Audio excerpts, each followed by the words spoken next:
Germanton Hospital pioneers in world-class orthopedic cardiology and multi-specialty care. Top 3 in Hyderabad, top 10 in South India. Attapur, Hyderabad.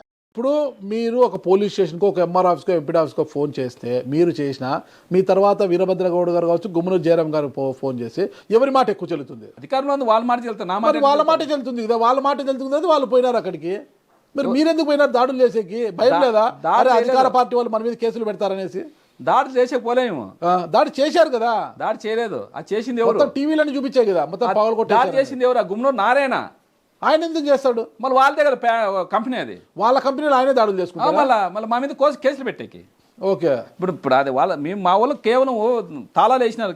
దానికి పోయి తాళాలు వేసింటే ఈయన పోయి వెనుక నుంచి పోయి మొత్తం ఆడ ఫర్నిచర్ను ల్యాప్టాప్లు మొత్తం చైర్లు గీరు అని మొత్తం పలుకొట్టింది ఆయనే కదా, నారాయణ కదా. నారాయణ చేసి వీడియోలు తీసి అంతవరకు వీడియోలు తీశారా? ఆ వీడియోలు వాళ్ళు తీసినారు కదా. మీరు తీసి మళ్ళీ చట్టానికి సమర్పించవచ్చు కదా పోలీసులకు. మా ఊళ్ళు పైన వెళ్ళిపోయినారు, మా ఊళ్ళు లేరు కదా అప్పుడు ఆడ. ఆ తాళాలు వేసినా మా ఎమ్మెల్యేతో మాట్లాడమని చెప్పి గుమ్మనూరు నారాయణ అన్ని పలుకుడితే మీ వాళ్ళు ఎందుకు రిమాండ్కి పంపించారు అరెస్ట్ చేసి? అదే ప్రతిపక్షం ఉంది అని దానికే కదా. తాళాలు వేసేకి ఏమనంటే స్టేషన్ బెయిల్ ఇస్తారు, కేసు పెట్టలేరు, సంతోషం స్టేషన్ బెయిల్ ఇస్తారు కదా. వాళ్ళు అవన్నీ చేసి మొత్తం బీభాసం చేసి మన పలగొట్టేసి ల్యాప్టాప్లు, కొత్త ల్యాప్టాప్లు వాళ్ళు గోడాడుతున్నారు. ఇప్పుడు అది చేసిన దానికే గుమ్మనూరు జయరాము అని ఆడ లేదు కదా వాళ్ళ కంపెనీ. ఇప్పుడు ఏజెన్సీ వచ్చింది, కొత్త ఏజెన్సీ వచ్చింది, కొత్త ఏజెన్సీ వచ్చింది. వాళ్ళు ఇప్పుడు అక్కడ ఉన్న వాళ్ళకి 3,000 రూపాయల శాలరీ కానీ పెంచినారు వాళ్ళు, కొత్త ఏజెన్సీ వచ్చి. ఇప్పుడు నా నుంచి లాభమే కదా, ఇప్పుడు మా ఎమ్మెల్యే నుంచి లాభమే కదా. వాళ్ళు అనుకుంటున్నారు. ఇప్పుడు కావాల్సిన మీరు ఒకసారి మీరు కానీ పోదాం అక్కడ పోయి, పోదాం అక్కడ ఖచ్చితంగా పోయి అడుగుదాం అక్కడ. విరూపాక్ష గారికి మంది మార్బలం ఎక్కువ ఉంటుంది. గతంలో కూడా గుమ్మనూరు జయరామకి ఎప్పుడు అవసరమైన మనుషుల్ని పంపించేవారు. అందుకే విరూపాక్ష గారిని డైరెక్ట్గా అటాక్ చేయరు అంటుంటారు, వాస్తవమేనా? మంది మాల్బరం అంటే లేదు, కార్యకర్తలు ఉన్నారు అంతా. మేమంతా మండలంలో ఫ్యామిలీ ఉన్నట్ల. ఇప్పుడే కాదు, చాలా ఏళ్ళ నుంచి. ఇప్పుడు మన జైలుపాట సంజయ్ గారు ఉంటారు, మీకు తెలిసి ఉంటుంది. ఆయన ఇప్పుడు లేరు. మేము అప్పటి నుంచి మేము ఈ ఏరూరు అయితేనేమి, దేవులపాట అయితేనేమి, చిప్గిరి అయితేనేమి, ఇవన్నీ గ్రామాలు మేము అంతా ఒకటిగా ఉంటాం.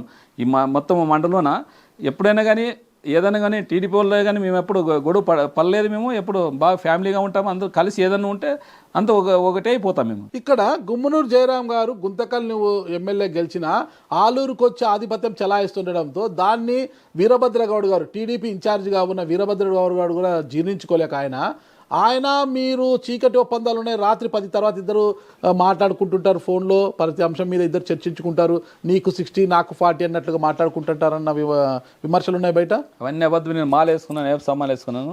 ఇంతవరకు మీరు కావాల్సి అడగండి మన వీరభద్రగౌడ్ గారు కానీ, ఒక్కసారి నేను ఫోన్ చేసినామో అడగండి ఆయనకి. ఒక్కసారి ఫోన్ చేసినామో ఆయనే నేను ఏమో ఒప్పందం కుదుర్చుకున్నామో, మీరు కావాల్సి ఆయన అడగండి. మన ఒప్పందం అవసరం లేదు. నేనేమన్నా మా ఆలూరు అభివృద్ధి చెందాలనే విధంగా మేము అంటున్నాం. కానీ ఇప్పుడు ఎన్ఆర్జీఎస్ ఫండ్ వచ్చింది, దానికి తీర్మానం వెళ్ళాలంటే మా సర్పంచ్లు మొత్తం మా సర్పంచ్లు ఉన్నారు, మా ఎంపీపీలు ఉన్నారు. మనకి ఎవరైతేనే ఎవరు చేసినా మనకి మీరు తీర్మానాలు ఇవ్వండి. మనకి ఏదైనా ఆలూరు డెవలప్మెంట్ కావాలనేది నా ధ్యేయం. నేను పోయింది కానీ ఎలక్షన్లో ఎన్నికల్లో పోయి నేను చెప్పింది కానీ ఒకటే చెప్పినాను, రోడ్లు నీళ్ళు లేపిస్తాను నుంచి. నా జగన్ సార్ కానీ 3 సార్లు నాకు ఇన్ఛార్జ్ ఇచ్చినా 3 సార్లు పోయి కలిసిన, 3 సార్లు ఇదే చెప్పినా, సార్ ఆలూరు కాన్స్టిట్యూన్సీ చాలా దరిద్రంగా ఉంది, రోడ్లో అయితేనేమి నీళ్ళు అయితే అస్సలు లేవు, మీరు దయచేసి ఆలూరు మీద మనం గెలిచినాక ఖచ్చితంగా కాన్సన్ట్రేట్ చేసి దాని నిధులు ఇవ్వాలనే విధంగా.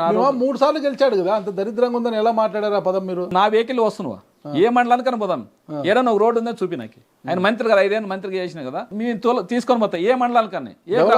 కేర్ ఆఫ్ గుమ్మనూరు జయరాం గారు అంటారు. వాళ్ళు డెవలప్మెంట్ అయినారు అంతే తప్ప వాళ్ళ ఫ్యామిలీ వాళ్ళ అన్నదమ్ములు డెవలప్మెంట్ అయినారు కానీ వాళ్ళు ఎవరు డెవలప్మెంట్ చేసిందే ఎవరు చేయలేదు. ఇప్పటికీ చాలా సామాన్యంగా ఉంటారండి వాళ్ళు ఎక్కడ డెవలప్ అయ్యారు? కాలేరా, ఎక్కడ డెవలప్ అయ్యారు చెప్పండి? చాలా సామాన్యంగానే కనిపిస్తారు నాకు వాళ్ళు. మళ్ళీ డెవలప్మెంట్ అంటే సంతోషంలే, ఇంకా దానికి సమర్థించిన అంటే సంతోషమే. మీరు ఇంకా గాలి మరల మీద దాని మీద దాడి చేసి మీరు డెవలప్ అయ్యారేమో అనిపిస్తుంది నాకు. గాలిమన్ డెవలప్మెంట్ చేసి కాదు, మీరు పోయండి, మీరు ఉంటారు, మీ ఛానల్లో ఉంటారు, పోయి అడగండి అక్కడ పోయి. మేము మాకేమైనా రూపాయి ఏమైనా ఇచ్చినారేమో. మేము కేసులు మోసుకొని దానికి ఖర్చులు పెట్టుకున్నాం, ఇంకా మా చేతి నుంచి పడింది. ఇంకా సరే గెలిచినారు, అసెంబ్లీకి వెళ్ళే యోగ్యము లేదు, మీ బాస్ వల్ల అసెంబ్లీకి వెళ్ళే యోగ్యము లేదు, వెళ్ళమనే ఇంకా ఇప్పుడు స్టార్టింగ్ ఇప్పుడు 6 నెలలు అయింది. నెక్స్ట్ పోవచ్చేమో, మా అధినేత కానీ చెప్పొచ్చు, పోదా తీసుకొని పోతారు ఆయన కానీ. పోరని ఎట్లా అంటావు నువ్వు? చూద్దాం, మీ అధినేత చాలా మొండోడు అంటారు కదా, మనసు మార్చుకుంటాడు. పోదాం, మీరు మారుస్తారా? మేము చెప్తాము, ఆయన కానీ మనసు మారిపోతుంది. ఏ మూలన్నా ఉందా మీకు అసెంబ్లీకి వెళ్ళాలి మా సార్ ఎప్పుడెప్పుడు ఒప్పుకుంటాడా అనేసి?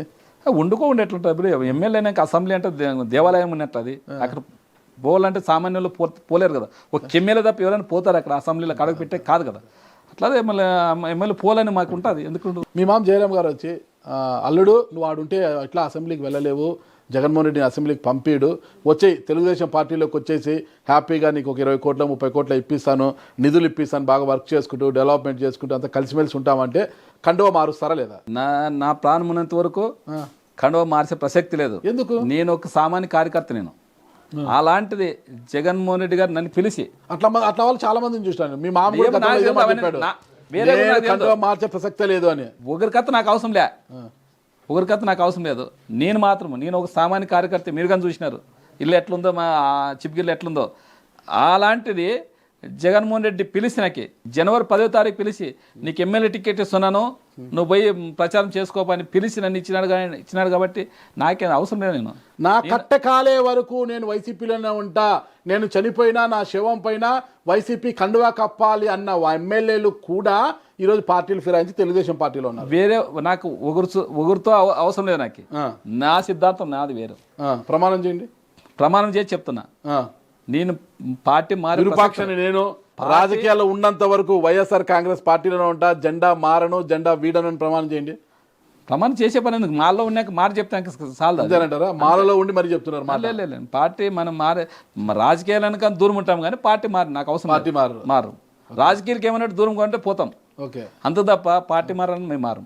మామతో కలిసి జర్నీ చేయాలనే ఆలోచన ఉందా? వేరు పార్టీలో ఉన్నా కూడా మామతో కలిసి జర్నీ చేయాలనేసి. జర్నీ మనం చేయాలని వాళ్ళు చేసుకోలేదు అట్లా లేరు. ఓకే, అంత ఎదిగిపోయారంటారా? సుమన్ టీవీలో మీ పర్సనల్ అండ్ బిజినెస్ ప్రమోషన్స్ కోసం కింది నెంబర్కి కాంటాక్ట్ చేయండి.